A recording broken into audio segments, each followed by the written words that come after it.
Cê é louco, meu Deus.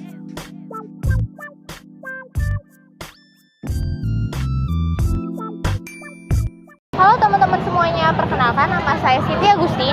Di sini saya sedang berada di Museum Mandiri yang beralamat di Jalan Lapangan Stasiun nomor 1, Jakarta Barat, DKI Jakarta, dan museum ini dikelola langsung oleh Bank Mandiri. Bangunan ini juga merupakan salah satu bagian dari cagar budaya Kota Tua di Jakarta.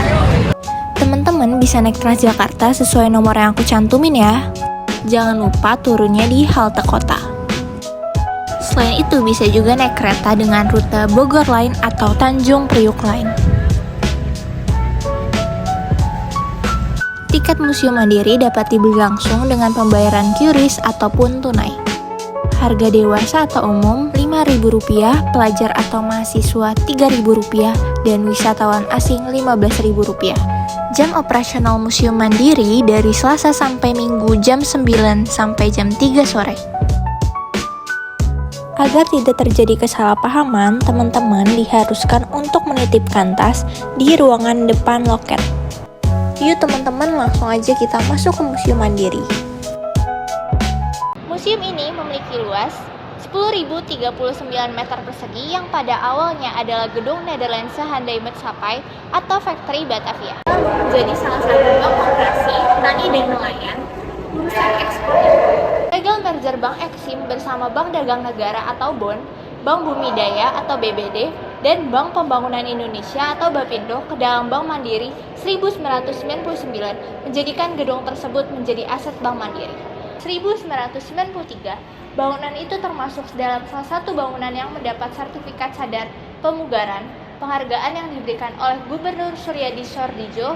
Bangunan itu menjadi kantor pusat Bank Eksim, namun belakangan kemudian menjadi Museum Mandiri. Di sini merupakan backup hall tempo dulu atau area layanan publik lantai dasar Factory Batavia.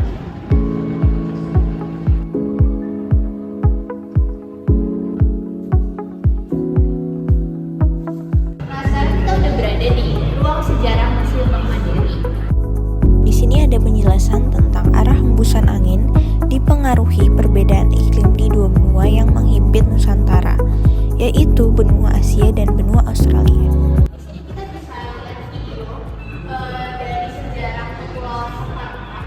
Di sini juga ada informasinya kalau Kepulauan Rempah-Rempah itu dihasilkan dari Maluku dan Banten. Nah, para pedagang yang sebagian besar berasal dari Asia, yaitu Cina, India, Persia, dan Gujarat.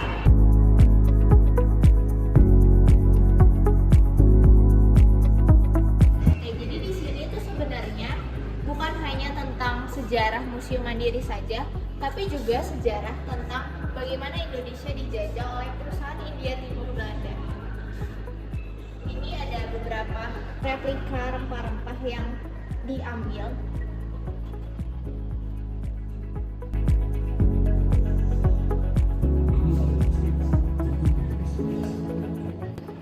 Kita juga bisa nonton lagi videografi perjalanan rempah Nusantara.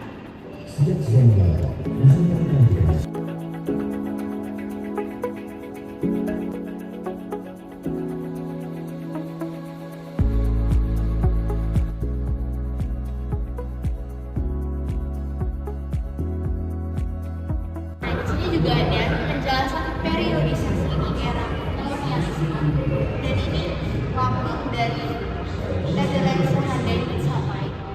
Ada beberapa lambang, dan ini strategi yang dibuat dari sang raja yang resmi berdiri pada tanggal 29 Maret 1874 di Den Haag, Belanda.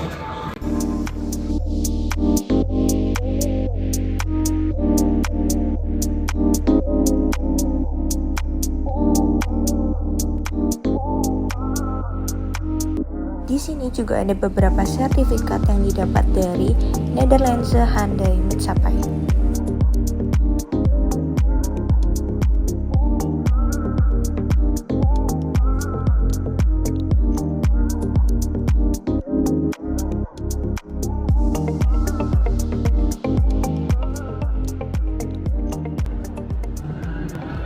Jadi awal awal berdirinya Bank Mandiri itu berasal dari Bank Ekspor Impor Indonesia atau Bank EKSI, Bank Dagang Negara atau BDN, Bank Budidaya atau BBD, dan satu lagi adalah Bank Bapindo. Nah, keempat bank tersebut memiliki pertentangan, jadi pemerintah mengalihkan 100% saham dari keempat bank tersebut kepada Bank Mandiri. Kita bisa lihat timeline legal merger Bank Mandiri yang dimulai dari 1 Oktober 1998, lalu 31 Juli 1999, di mana Bank Mandiri mulai aktif sebagai merger Bank Legacy, lalu 30 Agustus 1999 pemenuhan syarat, lalu Bank Legacy ini disebarluaskan pada 3 surat kabar. Lalu di sini masyarakat itu mulai percaya kepada sektor perbankan karena adanya Bank Mandiri. Oke, di sini kita bisa lihat tulisan bangkit dari krisis yang adalah Bank Mandiri itu berhasil menekan kerugian mencapai 1.240,1 triliun pada tahun 1998 menjadi hanya Rp 61 triliun pada 1999. Nah, di sini ada beberapa foto yang merupakan kegiatan Bank Mandiri seperti Bank Mandiri go public saham, penawaran umum perdana saham Bank Mandiri, dan press conference.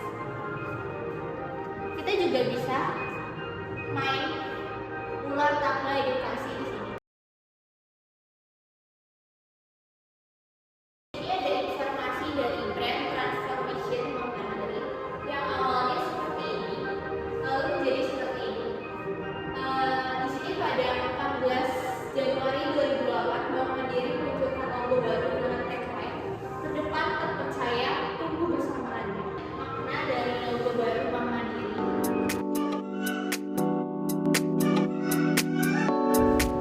Nah, selanjutnya kita masuk ke ruangan di mana isinya adalah main collection dari Bank Mandiri. Di sini ada mesin tik yang digunakan pada tahun 1951. Terdapat juga kalkulator analog dan beberapa alat komunikasi yang merupakan bagian dari operasional perbankan.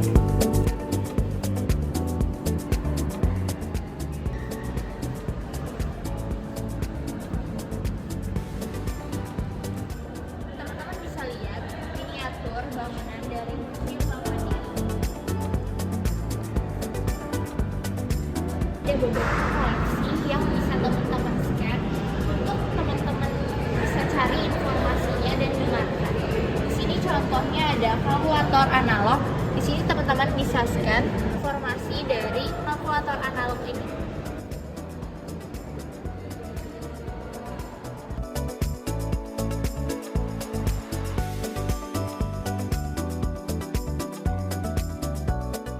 Selanjutnya, di ruangan ini adalah tahap perkembangan Bank Mandiri sebagai digital banking.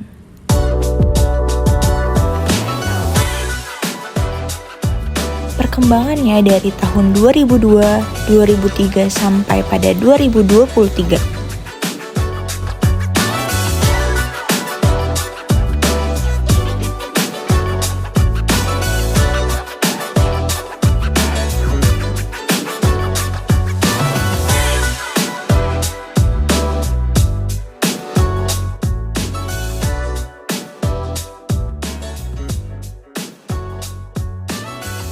Kita bisa lihat kerjasama Bank Mandiri di bidang usaha seperti bersama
2030. Jadi teman-teman bisa tulis di sini dan bisa kita gantungin harapan kita untuk tahun 2030.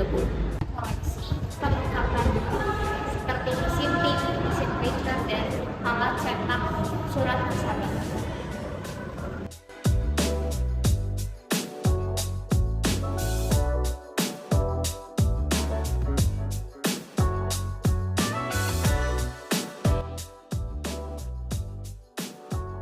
Teman-teman, kita lanjut ke lantai bawah untuk lihat koleksi brankas yang dahulu dipakai oleh Bank Mandiri.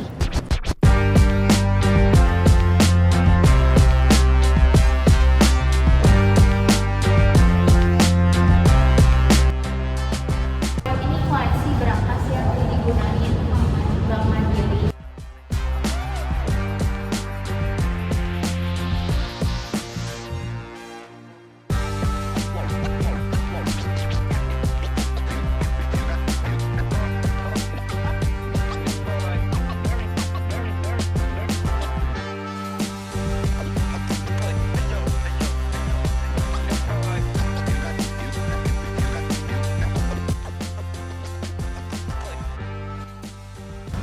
Area ini juga diawasi oleh CCTV.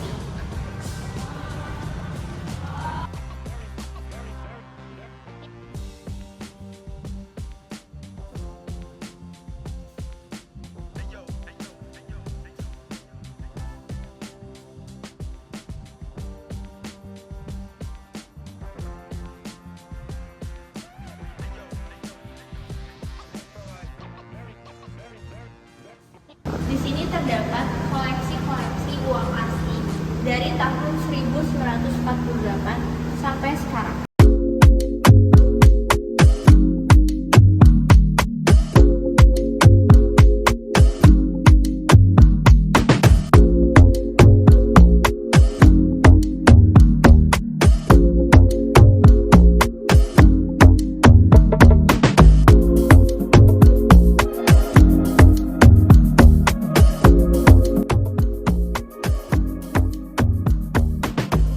Selanjutnya kita bisa lihat arsitektur Bank Mandiri.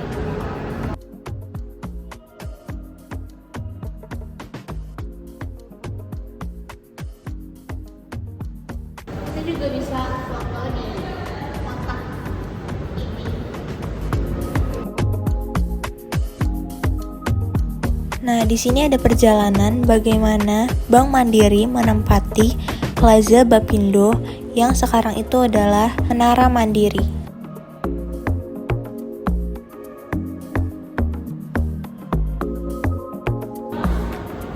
Oke, kita lanjut ke lantai atas.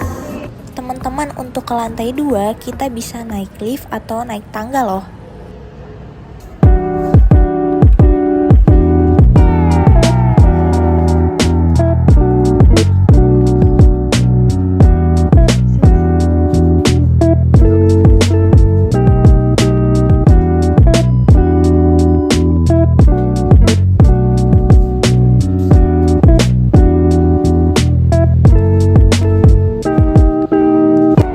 Wah, besar banget. Teman-teman penasaran gak sih ini tuh ruangan apa ya?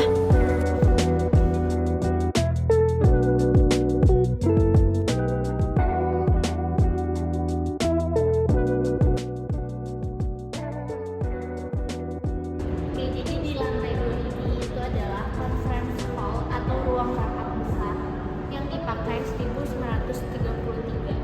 Nah, di sini ada bagian tengah, di sini ruang rapat bagian selatan, dan di sebelah sini ruang rapat bagian utara.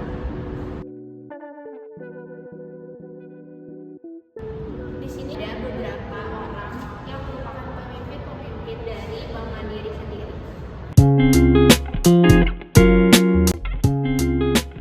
Di depan ruangan rapat tadi, tepatnya di atas tangga, terdapat kaca patri dengan panel terbesar di gedung ini yang merupakan hadiah dari Cornelis Johannes Karel van Als. Bila pertama dari gambar kaca ini menceritakan musim semi yang ada di Belanda. Bilah kedua menceritakan musim panas yang ada di Belanda. Bilah ketiga menceritakan keindahan alam Indonesia. bilah keempat menceritakan musim gugur di Belanda, dan bilah kelima menceritakan musim dingin di Belanda.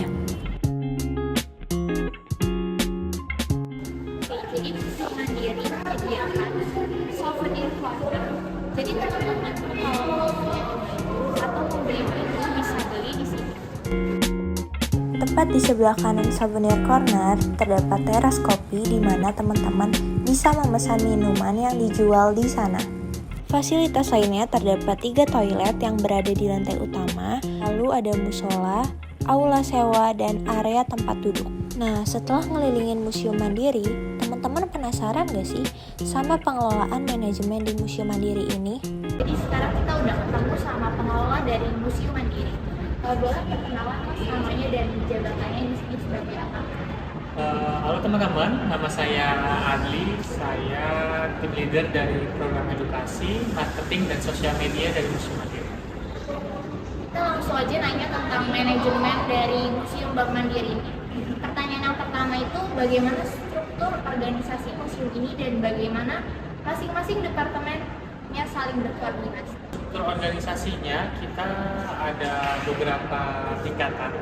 Tentunya yang paling atas itu adalah kepala museum, lalu ada wakil kepala museum, dan ada beberapa tim leader. Nah, tim leader ini membawahi beberapa divisi-divisi. Seperti saya itu program edukasi, marketing, dan sosial media. Lalu ada yang riset, koleksi, tata pamer, multimedia, pelayanan, dan lain sebagainya. Berkoordinasi, kami selalu melakukan weekly meeting itu di hari Selasa.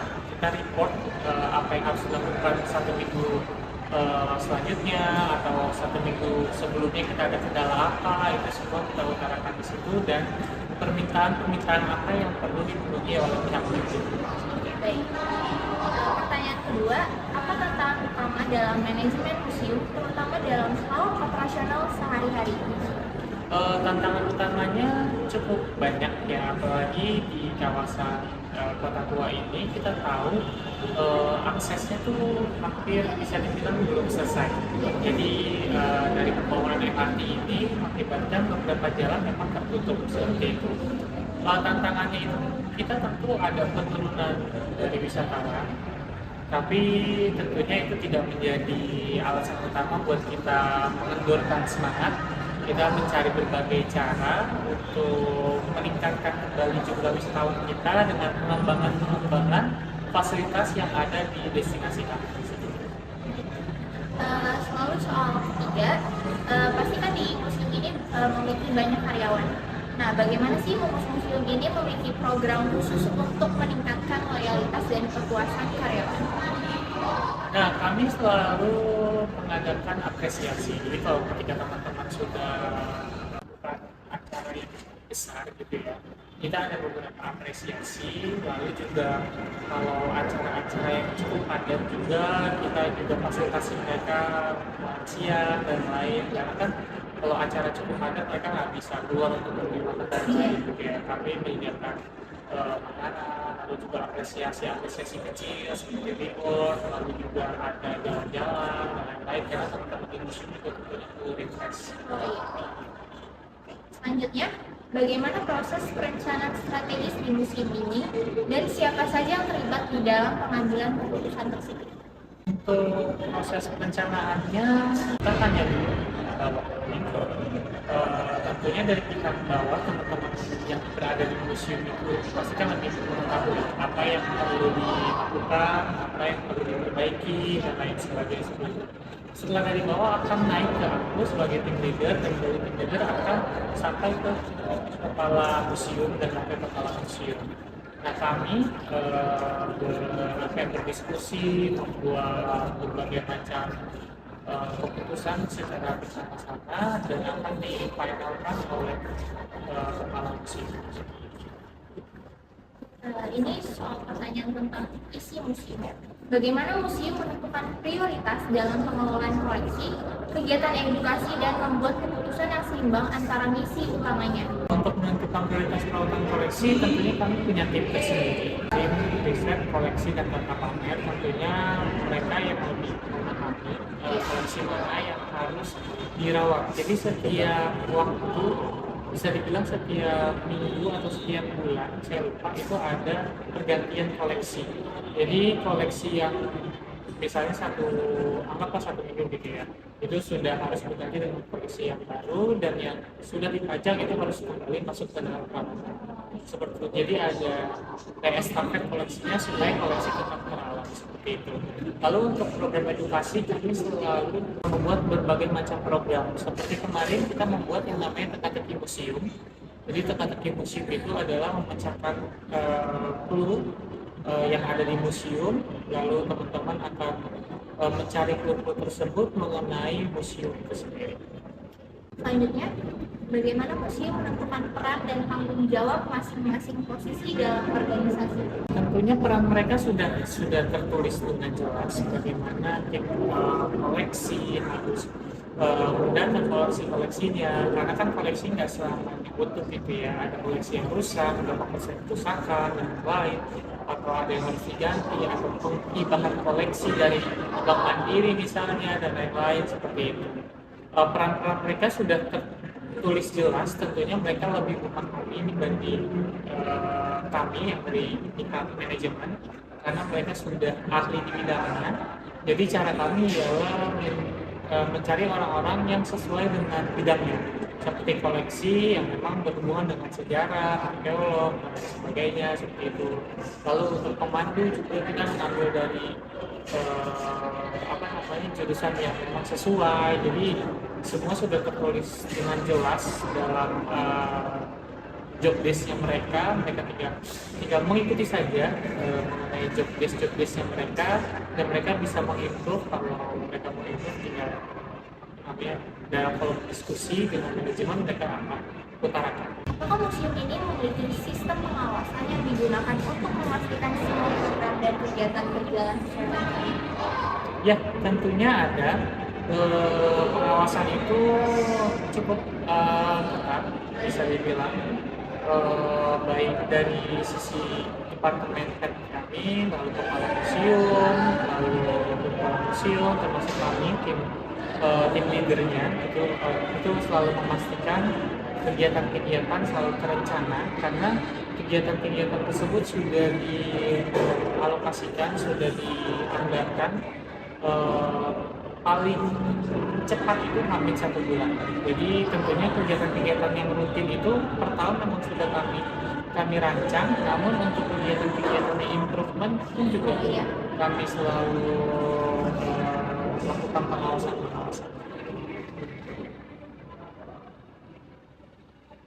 Di museum ini, apa sih strategi promosi yang menarik lebih banyak pengunjung, terutama generasi muda yang mau datang ke museum ini?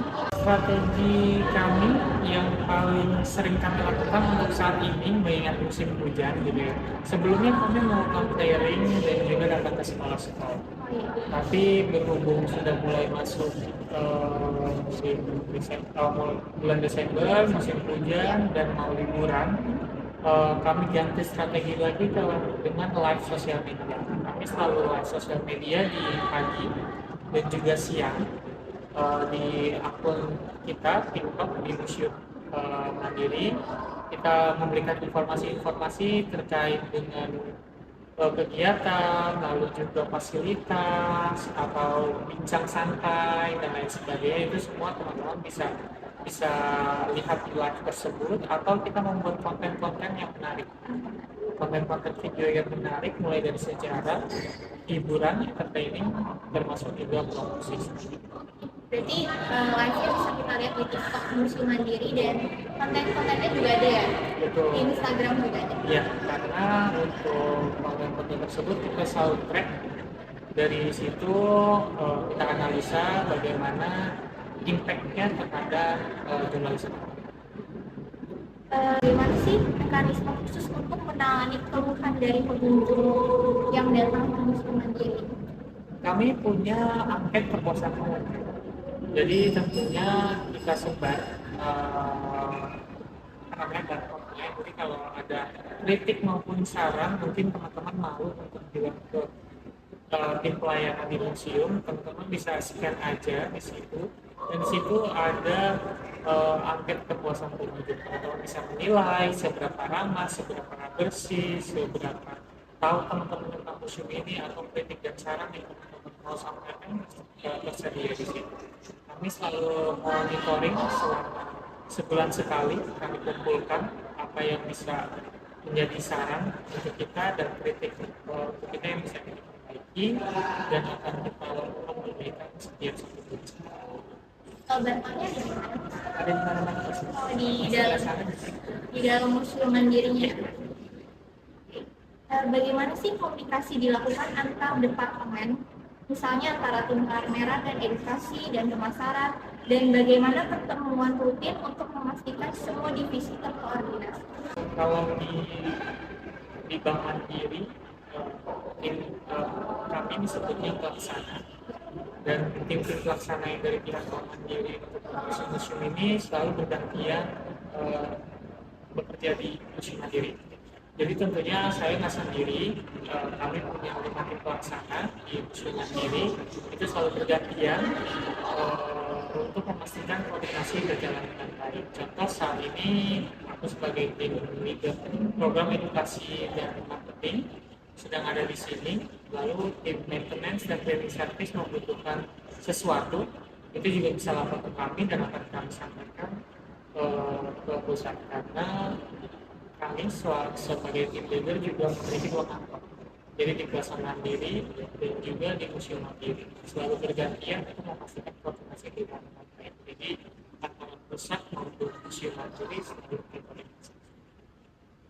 Selanjutnya, seberapa sering atasan mengadakan diskusi langsung dengan bawahan? Apakah diskusi tersebut bersifat satu arah atau hanya perintah yang akan dilaksanakan oleh karyawan, atau 2 arah, atau dia juga karyawannya bisa mengeluarkan pendapat kepada atasannya? Setiap 1 minggu sekali dengan wakil kepala museum atau kepala museum, 2 minggu sekali dengan departemen head kami. Jadi kami selalu berdiskusi, teman-teman bisa memberikan saran. Contoh misalnya ada tim yang bilang seragam udah rusak, jadi kan teman-teman bisa menyampaikan, jadi komunikasi bersifat 2 arah, teman-teman bisa memberikan saran, masukan, juga manajemen bisa memperbaiki lebih baik lagi, karena tentunya yang lebih memahami kondisi lapangan itu adalah teman-teman di museum itu sendiri. Jadi teman-teman lebih mengetahui apa yang perlu diperbaiki dan kedepannya di museum. Ini ada soal terakhir. Apa sih bagian dari komunikasi organisasi yang perlu diperbaiki dan mengapa harus diperbaiki dari perusahaan ini, komunikasi antar mungkin divisi atau departemen? Komunikasi kami, aku bisa bilang cukup baik dan menuju ke karena kami sering sekali untuk acara eksternal maupun internal yang berbarengan.